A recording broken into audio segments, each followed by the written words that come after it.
And welcome to our webinar today, September the 18th. Thanks for listening in. Our topic for today's webinar is outside advisory boards. Our presenter will be myself, Jack Lohbeck, and Dick Macaulay. I want to remind everyone that questions are welcome. You can submit your questions by simply typing them in the box on the screen and sending them, and we will attempt to answer all of them during today's webinar. We will again be offering CPE credit for the program, and as such, we will give CPE codes 3 times during today's presentation. If you'd like to receive the CPE certificate, take note of these codes and return the completed CPE form to Lynn Keenley in our office. I'd like to welcome Dick Macaulay. Today, Dick is the owner and president of Buckeye Fabricating. He's a graduate of Tulane University with a degree in civil engineering, and Dick has, as owner and president of Buckeye Fabricating, had an outside board of advisors for quite a few years, and probably, what, 15 years, Dick? We're talking about 1997. 1997. Got into it. And I had the good fortune to serve on his board for 6 years, and it hired me. But we'll get into that later on. That's term limits, Jack. Term limits. We'll talk about term limits in a little bit. Perfect. So let's get started. And first of all, there's a little background on Dick, owner and CEO of Buckeye Fabricating. His expertise are boards, business controls, strategies. It's in numerous professional management offerings, and these are registered PE. I have 27 years of corporate experience, both in privately held and publicly traded companies. I do business coaching on financial reporting, and I do a lot of work with advisory boards. I'm director of business consulting for Battelle and Battelle, and I currently serve on 3 board of advisors for 3 privately held companies in the Dayton region. Today's agenda: we're going to define board, general characteristics, assessing your needs, forming a board, meeting structure, compensation of board members, and in ensuring that your board is in fact effective. So let's talk about first what an advisory board is. Dick, do you want to address this? Yeah, I'd like to take a moment here and just talk about this. I think a lot of people have a fear of it or some unknown conception that's like a board of directors that's a big or whatever. But really, this is just a resource group for our CEO to be able to access and utilize for and thinking through his business planning, business execution, and a deep think tank, if you will. It's an access committee that he'll utilize to help him better guide and run the business and decision making for his own. Really, is that help, and everybody does that. You're not going to be as good as thinking with a group of individuals that have been there and done that. It can give you some guidance, help you think through things you have not touched on. So that's what to look at is the advisory board as a group of individuals that help you manage business decision-making process. It's not a board of directors, which we'll talk about a little bit later. This is a panel of consultants, if you will, at will to help you as you need and see fit. Also, Ed, Dick, I don't think we addressed this. Not only do you have a board for advisors to you, but you also serve on a couple of board of advisors for other companies. That's right. I'm currently serving on 4 other business boards, and it's an engaging process just to learn about businesses and help them. And this is the amount of strategic thinking, strategic dialogue that goes on all these boards is fantastic. And any business owner or CEO is really missing out if they can't get into this. Okay, let's contrast that with a board of directors, and I'm sure many of the listeners today, the attendees today, actually serve probably on boards for nonprofits. Probably, I doubt that there are any board of directors listening in on publicly traded companies, but if you accept the responsibility of being on board of a not-for-profit, you are in fact one of the board of directors. You do have fiduciary responsibilities, you do have responsibility for corporate governance, and you do have legal liability. But what we're talking about here today is an outside advisory board. There are no fiduciary responsibilities to shareholders, there's no fiduciary responsibility for corporate governance, and there's no legal liability.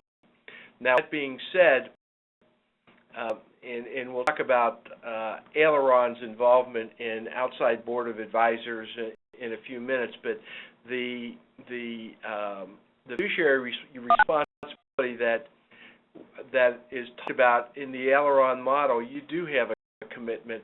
You have a commitment to the owner, but it's more of it is a legal requirement. It's not a legal responsibility, and there is no legal liability. Yeah, you'll find that in board of directors, in articles of incorporation for businesses, in their minutes, books, and records, there'll be the board of directors.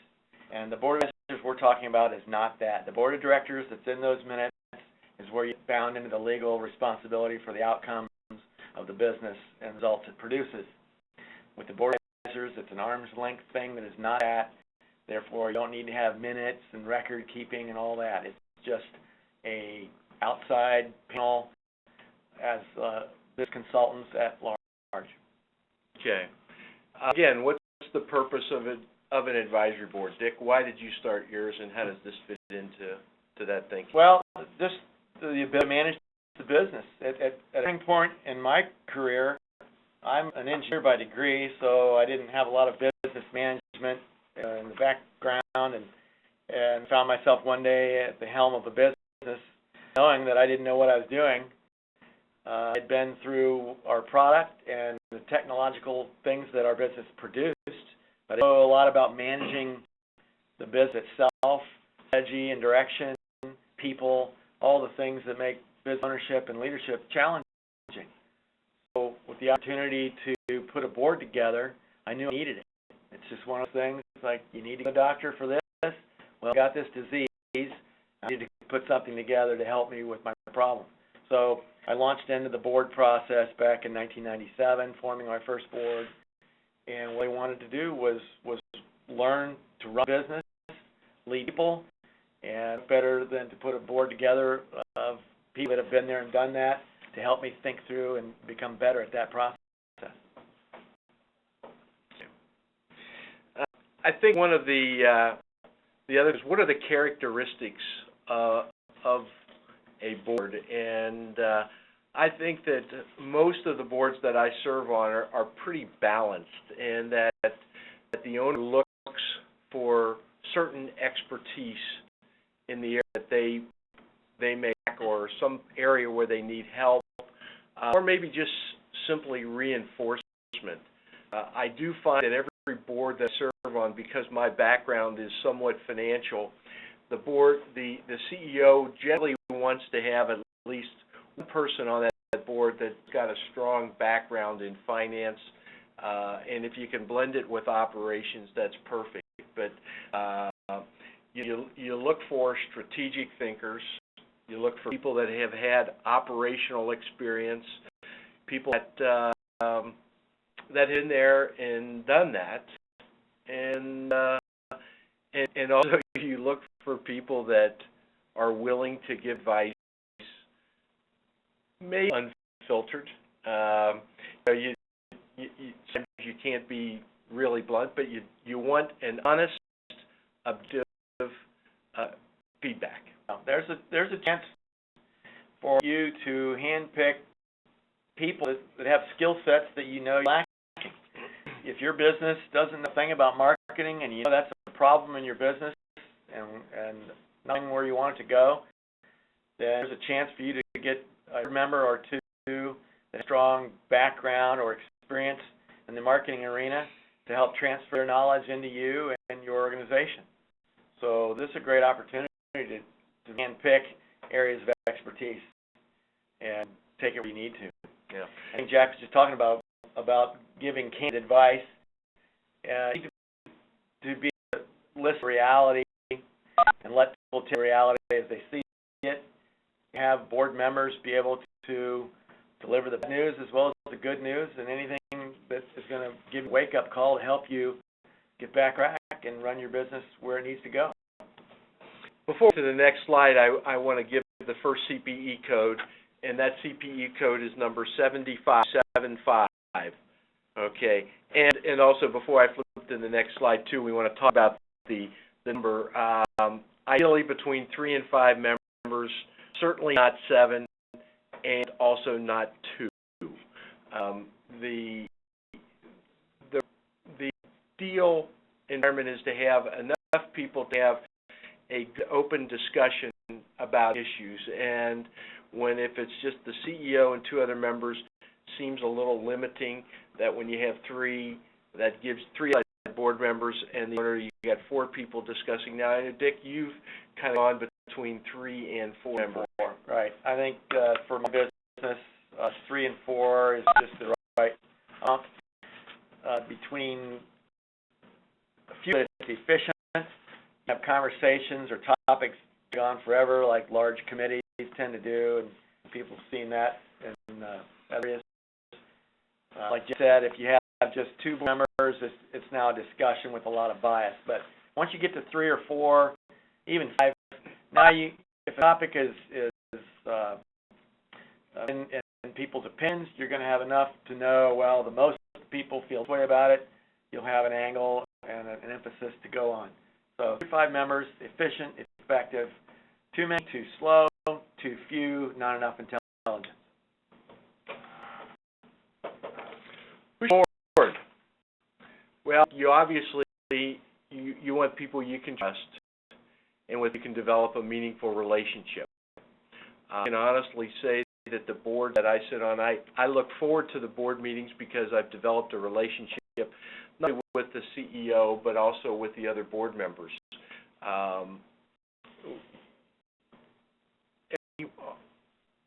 Every meeting that I attend, and I think of one there that I've been to it hasn't been that way, but there's a lot of good intellectual discussion about business issues, and I think that's what makes it exciting to be a board member, and I think that's where the benefit is to the owner. Is the people that you need to get to be on your board, you need to say, well, has this person been there and done that? Are they an organization that's successful? Are they coming from a pedigree of success? Do I know that? What's their trail? Where have they been? And you want to bring that kind of talent into your board. So that's just something to look at and be your board needs to be a successful person that has a good track record of positive results. And I think the other thing that the board members will realize, I mean, they are making a commitment to your organization. They are protect back of the CEO owner. I always feel that if I make a commitment to be a board member, it means available between meetings. Now, we don't do consulting with companies that we're on the board of. That's not the purpose, but I probably meet with or talk to at least once or twice between board meetings the CEOs that I serve as an advisor. I think the commitment is there is a commitment, and the people who look to serve they are giving back. They've had a career that has had a lot of experience, and they are making that commitment to the CEO.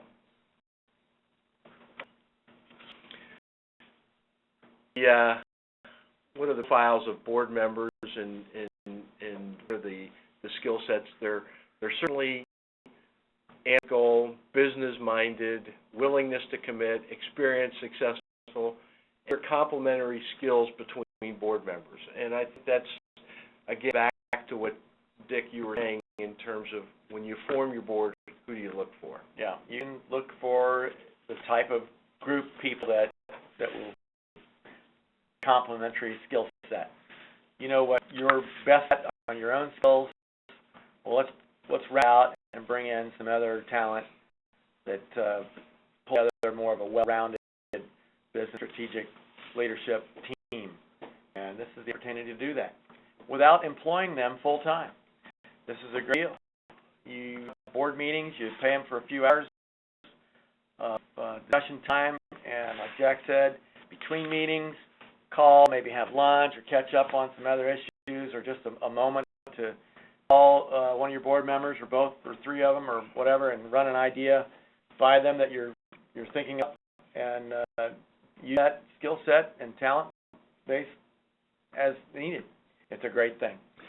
One of the things that I've always seen, both a board member and also doing business consulting, that in closely held companies, the loneliest position in the world is the position at the top. And it's not like you're in a company that has 1,000 employees where you have any number of executives or counterparts that you can sit down with and have dialogue. And that's really the purpose of the board members. Absolutely. Why is an advisory board useful? I think we've kind of talked about that, but I think the one, you do sounding board for thought leadership, and also to a certain extent, and I'd be curious as to, did we do accountable, Dick? Absolutely. And the process is really self-accountability. If you're a CEO or a business owner and you know you've got a meeting coming up and you've been talking with your other board members about certain issues and things need to be done or changed around your organization, you're just not going to procrastinate like you used to. It's time for a meeting in about 4 weeks, and you know you've got some things to do on your list. Well, more likely to get them done, because the last thing you want to do is go to the meeting and look at these other gentlemen or ladies and say, I did not do a thing on what we talked about.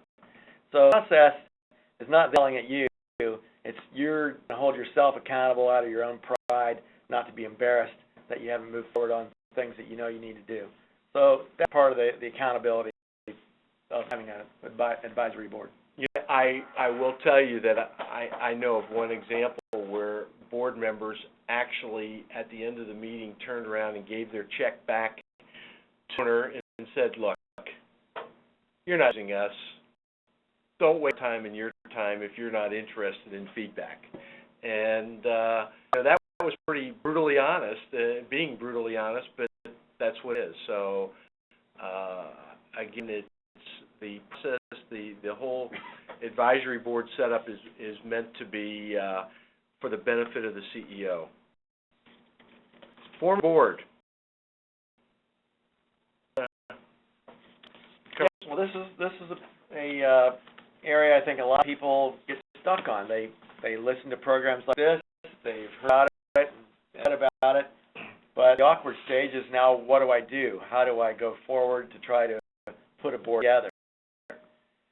First thing is, like the slide says, don't be in a hurry. Just try to sit back and analyze your situation, your strengths, your weaknesses, and kind of decide what you think you're going to need in terms of people, the talent or backgrounds the individuals bring to round skill sets into a better management team, and forward you can kind of a plan put together. Talk about in a little bit the criminality and indemnification agreements and things like that. A lot of people don't want to share the dirty laundry of their business or the details or what they consider private information. Being a board, you need to do that. You need to be able to give her that and show everything so that the team talk about the whole picture, not just bits and pieces. I think that you've got Aileron. There's a resource to go to, and for certainly a lot more information about forming your board. Another thing, too, we had a question pop up. Do you typically see advisory boards with small companies? in large companies when you expect this from your leadership team? Well, I guess large and small is a relative term. I have seen companies that are, the smallest company I've seen is a company with $750,000 in revenue, maybe 6 or 8 employees have a board. I would say typically what I see are companies probably in the $3 million to $50 million range. Now, $50 million, you can have a significant management team, but I do see also where a CEO president, if he has some top leadership team within the organization, they still really want the outside advice and mentoring. So, a good board for situations like that would tell the ownership, maybe your leadership team is the problem. The leadership team drives the strategy or the organization with the owner, it's going to get the results it's made for. Well, if it's good, that's great. But if it's substandard and not really what the owner is looking for, then maybe the leadership team is the problem, and a good board for that situation would be able to set and communicate that to the owner that that's probably a strategic move that needs to be dealt with. And actually, I can tell you from experience, I serve on a board, serve as an advisor on a board that sales are certainly above the $50 million range, and they do have a leadership team in place. But again, this is an outside perspective, and I can tell you that the board members that I serve with are very strategic in their thinking, and also tell you as a company gets into that range, problems become much more complex also. The other thing there, when we try to start into this process of forming a board, you got and just out what your situation is. What are your issues? What are the things that you're wrestling with? What is lacking? And what heuristics are you looking for to bring that knowledge back into check? And finally, just targeting a board of about 3 to 4 members gives something to get your arms around. I'm looking for 3 or 4 individuals which will have a certain characteristic group that will round out my skill sets that are lacking and together with a certain synergy and strategic thinking capability to address the issues that I'm facing right now. A lot talked about where the sources of candidates might come from, and certain guidelines or rules that try to promote. And the first is eliminate friends, family, and paid advisors. Don't go to friends, don't go to family members. Down the road, you'll just have trouble trying to deal with maybe Thanksgiving dinner won't be the same. So that's rule number 1. And the advisors, here we're talking about your accountant, your lawyer, your financial planner, any that's part of the people you're already seeing regularly and paying them to do. They should be giving you their opinion, and probably already are anyway. So this is this thing that's go outside of that and get perspectives. Avoiding it with industry insiders. If you're in a certain industry, like the food industry or whatever, don't bring everybody in there that's all from that industry. They're going to give you a similar reality or way of thinking that's bred within that industry. Some of the freshest strategic thinking comes from people that are from their industries outside your box that look back and hey, have you ever considered this or that, which will break through paradigms that you might be stuck in with industry insiders. And that they bring the needed skills. You start with an idea or concept that you wanted to have maybe marketing or finance come into the package because you're a technical person, maybe all engineering or scientific thinking, and you need some well-rounded thinking in these areas. Make sure that you get that. So people that have those types of skill sets and backgrounds. Independent thinkers with proven success. Who out there has a success trail that you have that'll have this skill set and track record to bring. You can also source recommendations from business peers and organizations. Business people you talk to and greet on a daily basis or a weekly basis. Hey, do you know anybody? I'm looking for that. You kind of network, and you can bring together a list of candidates just by this networking session and the people that you talk to regularly, your accountant, banker, lawyer right now, you meet with on a regular basis. Hey, you know anybody? You've been out there talking to business peers who can come in to my candidate list that might be a good business advisor. If you're a client of Aileron, they provide this service, and they also have a database of people that have expressed an interest in being outside advisor. Now I'm going to say, okay, I've got my list, say for 3 or 4 candidates. Maybe it has 10, maybe 12, maybe fewer. But it's not just a greet and meet. So basically, you want to have more candidates than you need, so you can look at, you need to pick from the ones that are fit for you, and just call them up and say, I'd like to introduce myself in person and tell them about what this whole quest is. You're trying to put a board together, and you'd like just to meet for coffee or lunch and have a dialogue. Most people will be flattered that they were on the list to begin with, so they'll be shocked or insulted. I found through the years that people love to get together and talk about this. Be happy that they're in a network of individuals and they were thought high of to begin with, so you make your candidate list. So it's going to be easier than you think. Call people and say, hey, let's have a cup of coffee or lunch, and I just tell you where I'm at, tell you my story. I put a board together. You're a potential candidate. I'll share openly about my business with you during that session, and it's basically a two-way interview. You're looking for people that'll be able to share easily with you. The dialogue will be comfortable, and that you can kind of through and just check out each other's synergy and fit. And at that point, the selection decisions are going to be made after you're meeting others. So in this first meeting, no answer or final selection or anything like that. It's just to get together and meet. Again, with synergy, who did you like the best, who has the skill sets you need, and which characters would make up the best team. And I guess the only thing I would say is don't overthink it, but just kind of cover the bases. And you feel it. You can. I've met 8 individuals. I'm trying to pull 3 or 4 out of that. Which of the group will blend both the skill sets that we were setting out to get in the beginning, and also think through what they would look, feel like, and be like as a team, getting a team together.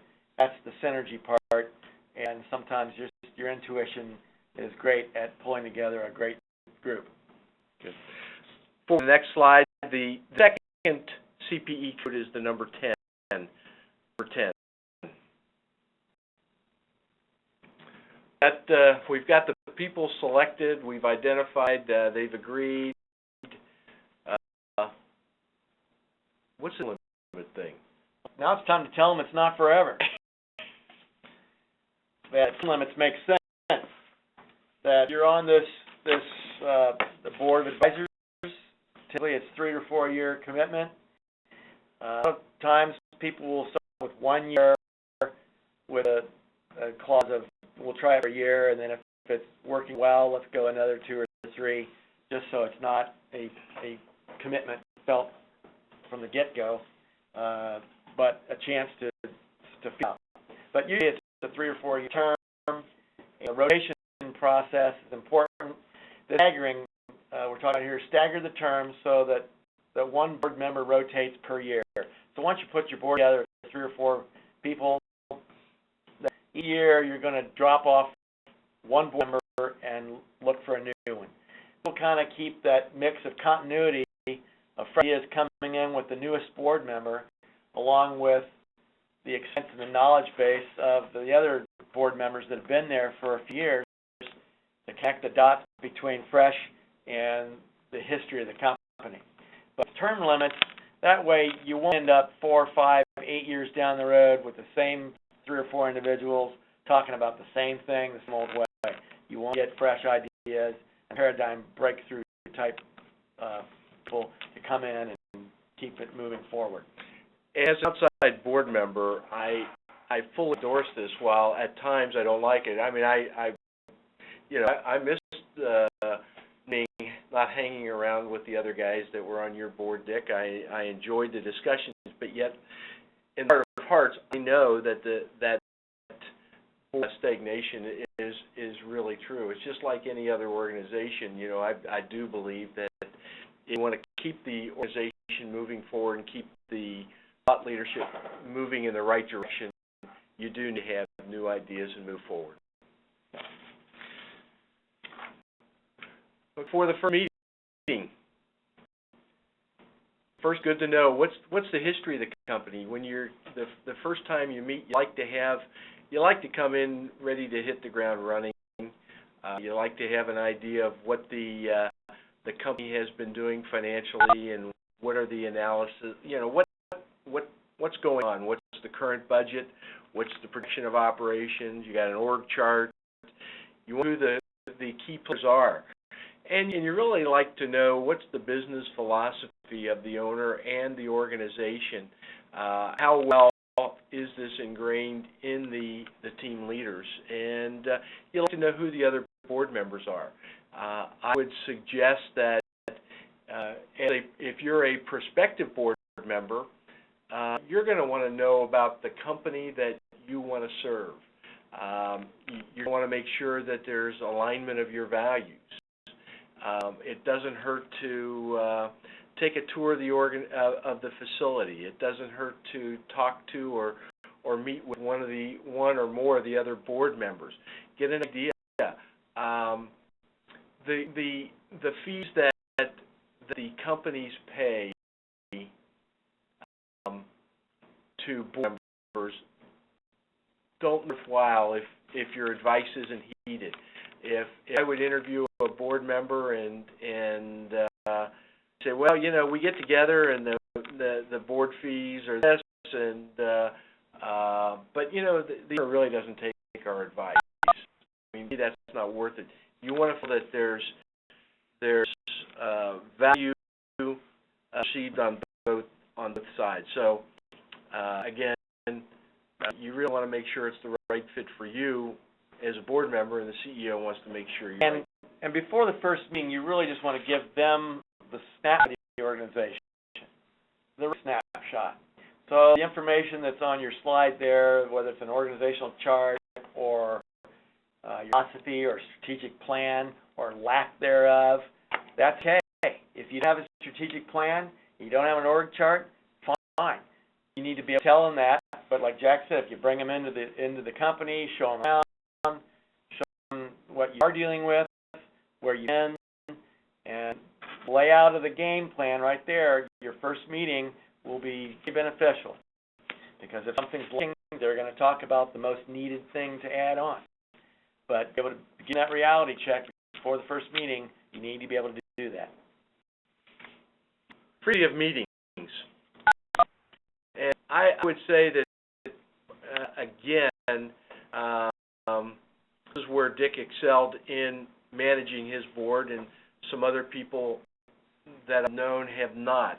First of all, on your board, I mean, that the last meeting of the year, all the board meetings for the next year were set and agreed upon. Yeah. And I won't say it took a major event, but by and large, 95% of the time, that schedule was stuck to unless there was an emergency. Right. I had 4 meetings a year for the 15 years, and like Jeff said, if something came up once, twice through the course, we moved it out a week or two if we had to, but by God, we're having that meeting. So it's not one of those things that I easily will throw off and postpone or not do. If you're committed, Yep. Now, I will say I serve on a couple of boards that meet 3 times a year, and that's fine too. But I will say that the one thing that the CEO does in that case is, we get monthly financial statements. We're looking at information on a monthly basis, and probably more of the meeting for breakfast or a telephone call happens between meetings. But again, the one thing that you can't tolerate is we have a meeting and, I'll call you when we're going to have the next one, and maybe it's in 3 months or maybe it's in 6 months. It has to be consistent. Yeah. You have to be committed. You can't be in a procrastination mode. Exactly. I look at these things, business, like a football analogy, because I like analogies, but it's the quarterly meeting, it's the quarter's over, let's get back in the huddle and regroup and talk about what's happened.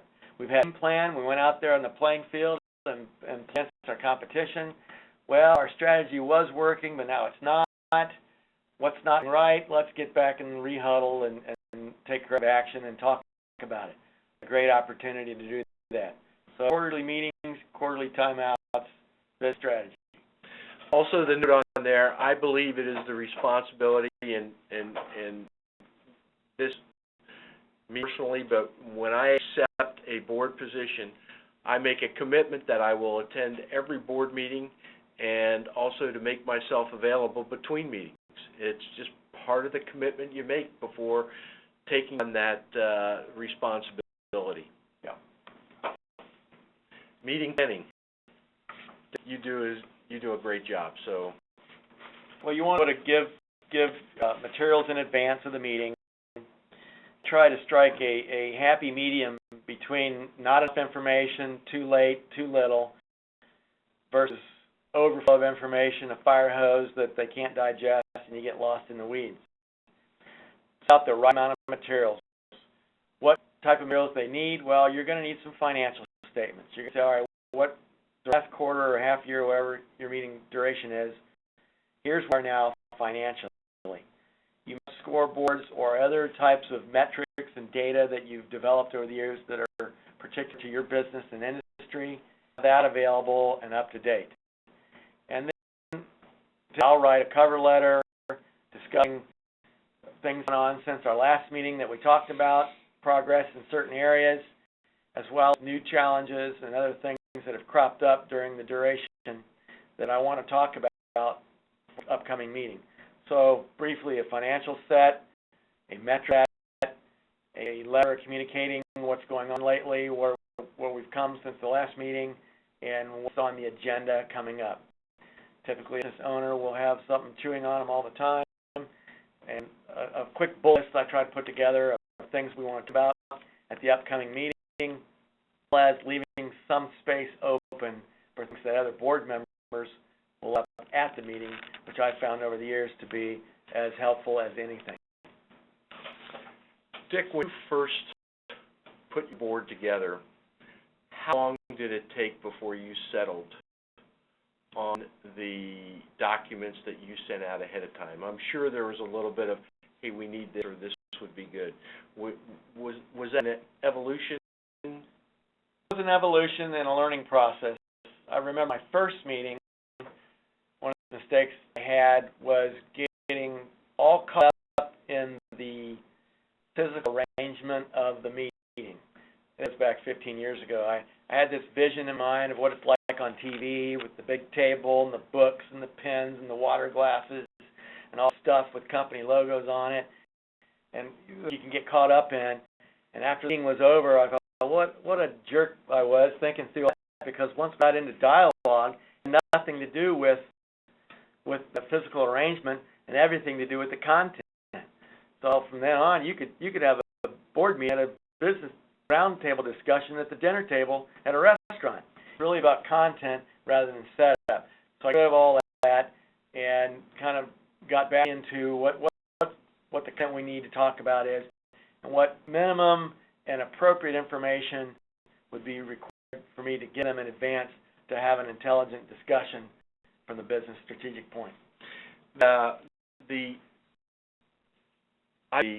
part that separated Dick from other business owners was the feedback. When I served on Dick's board, I could count that 3 or 4 days after the meeting, I had a takeaways. He would summarize the pieces of advice and action he was going to take as a result of that meeting. What they did for me, it says, hey, wait a minute, there was value. That I know he listened. That was good, and yeah, I think that's what I heard out of the meeting. So I believe that type of feedback is very good. And that's the process for me. Since it is a board of advisors, no minutes are required. There's no formal needed in that arena. But since it's an advisory board, I basically, as we go through the topics and the discussions of the day, when the light goes on, I will write it down. I'll keep basically a legal pad as we go through the meeting, and we'll get all the issues that I had there and other issues the board members bring up that I wasn't even thinking about but needed to be. And I have those aha moments, or the light goes on in my head when we hit something. I write that down, what the topic was, what the action steps might be, or what I need to address and get into. And that becomes this list that Jack's talking about. After the meeting's over, the next day I'll go digest that. I'll retype that from my notes into a word processor, raise and rethink what I was taking in as a pass, and then that becomes my summary of ways that I send to the board members that Jack was talking about. That's just my process. It works for me. Other people have different methods and techniques, but this is just something as helpful as it can be. Okay, again, the first meeting, you have you're going to your board members to get to know each other. The more comfortable they are with each other, the more likely they are to be honest and open in their discussions. And it may take a meeting or two before everybody is kind of gelling and about. The other thing is, I believe it's important that first meeting that the CEO owner tells the story. Even though you may have gone through this with each individual person, this gives a time that they hear the same story, and everybody then gets to be on the same page. And while you're telling that story, the other board members can ask questions. Like, wait a minute, I'm not clear about that. And that opens up dialogue for a deeper understanding about your business history and the things that might need to be talked through. Right. And again, you share your strategic plan or your business plan or marketing plans, whatever documents you have that help guide you in your day-to-day operations. Let them know and think about this ahead of time. How do you articulate what your expectations are from the board? And that kind of gets everybody in working in the sync with each other, and kind of moves the board forward as a group. And if you don't have a strategic plan or things like that written out or available, probably the case for a lot of people, just tell them. Saying you have some strategy or basic concept or thinking, realize that. Share that out there and discuss it.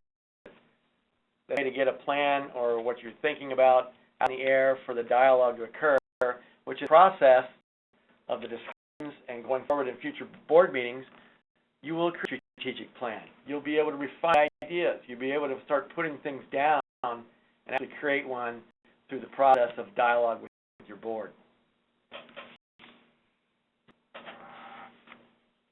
Had to come in, and I think it's pretty appropriate, Dick. It says telling the story is important. How you efficiently manage your board as old members roll off and new members come on. I'm assuming you don't refresh the whole board at one time. Exactly. We talked about that earlier on in our presentation. You rotate one board member per year once you get it set up going.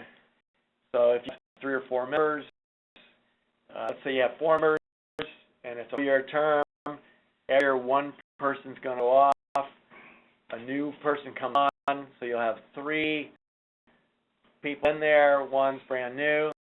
I like to think of it as freshman, sophomore, junior, senior. Senior graduate, get a new freshman brought on, and you have continuity. So you definitely don't flush the whole board at once. We want that history and some understanding of the business still on the board while the new person comes with fresh ideas and good questions and perspectives, but we'll have to be learning the business. Compensation of board members. Certainly if you have board members from out of the area, you will cover cost of those attending. Really speaking, in fact, every board I serve on, we either have a meal before or after the meeting. Dick, yours was, we start with lunch, little socialization time and socializing, and 20, 30 minutes in, we get into the meat of the topics for today. Yeah, for me, it works that we just start with a lunch meeting. Through the lunch, you get the casual talk, like Jack was saying, which is fun, adds chemistry, and people learn about their private lives and the human side of each of us. And it generally starts morphing into deeper conversations and agenda items as the lunch hour ends, and we go on into the afternoon for another 2 or 3 hours of bug. The typical fee ranges shown here, $500 to $1,000 per meeting, per person, is typical. Mm-hmm. I see that on the boards that I serve on, as well as my own, and people are willing to serve for this that you typically get. They don't need the money. They've proven their success. They enjoy the game of business and give back. Actually, I will say that probably I'm looking at it as a consultant. I do consulting. You look at it as a business owner, but I can say that both of us get a lot out of those meetings. We get a lot out of the dialogues. I honestly that I gain a lot of knowledge just listening to the other advisors. And Dick, when you're in the role of being an advisor, I'm sure you see things that or hear things that you say, hey, I'm going to take this back to my shop. Absolutely. When I sit on other boards, I'll key on the issues that we're talking about, and my mind is obviously weighing it against what I'm doing back in my organization with my team. And sometimes I'm thinking, we're not very good at that either. And here other board members offer some ideas, suggestions for that company, and I get that as well and take some of those things back to my organization. So you get rewarded well with the financial fee. Exactly. Sure. An effective board. Summary. First, understand your own needs. Analyze your strengths and your weaknesses. State criteria for board members who complement existing strengths and resources. That's probably the most critical part of ensuring an effective board. You want to get back to what are we lacking, what do we need, and articulate that into your thoughts of who you're trying to get. Apologize for the spelling error under clearly. Define the board's purpose. Clearly outline the purpose of the board. And that way everybody, yourself, the board members, everybody's on the same page. That's something that you could tell them up front in your first meeting or as you're finding a candidate what you're going to achieve. It's, I don't have a strategy. I'm putting a board together to help me think through my business. I've been operating year after year, doing what we've always done, and I don't know where we're going. I want to go to the next level and think strategically, and maybe that's the purpose of the board, just to help me think strategically. Or I'm thinking strategically, but we're weak in marketing. We don't have an idea of how to grow in global markets, and we're wanting to get there. These are kinds of things, if you can tell them up front of your main issues or your main accomplishments you'd like to get through the board process, that'll help them stay on track and dial in and hold that agenda in that area. The goals and responsibilities clearly outline the expectations of the board members. I think again that happens when you start interviewing prospective members And I think as you go through this, first time you go to articulate it, I'm sure that you'll be all over the map, but as you hone in on it and repeat this effort, you will understand in your own mind, what are you going to get out of it? The CEO plans the meetings. Minutes are not required, but action items may be written down for the CEO use, but I also believe that action items and just a summation of the advice, it's good back for the various board members. And you listen and act on board advice. Like Jack was talking about earlier, the people who gave their check back and said thank you, but this is kind of a pointless board.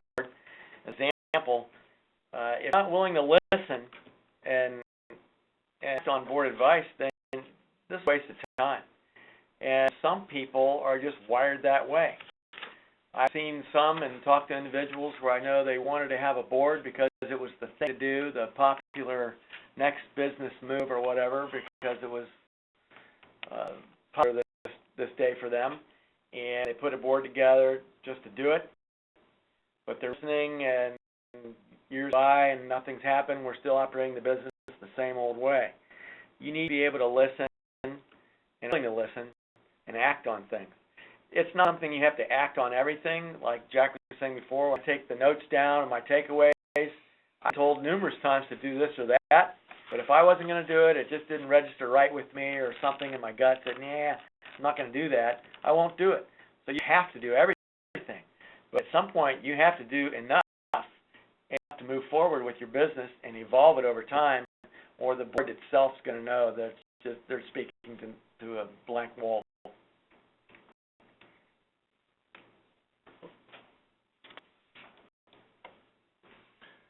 one is that you will find for board formation is certainly aileron, and at the bottom is to their website, and 3 courses that they have developed out there that focuses on outside boards. One is the course for presidents, and really it's an action. You'll develop a prize action plan to start addressing your company's important issues, and part of that is board formation. They have an outside board program to talk about. Again, certainly a lot more than we've talked about today in this hour. The program will take the guesswork out of establishing and using this advisory source, and they also have assistance in getting your outside boards started.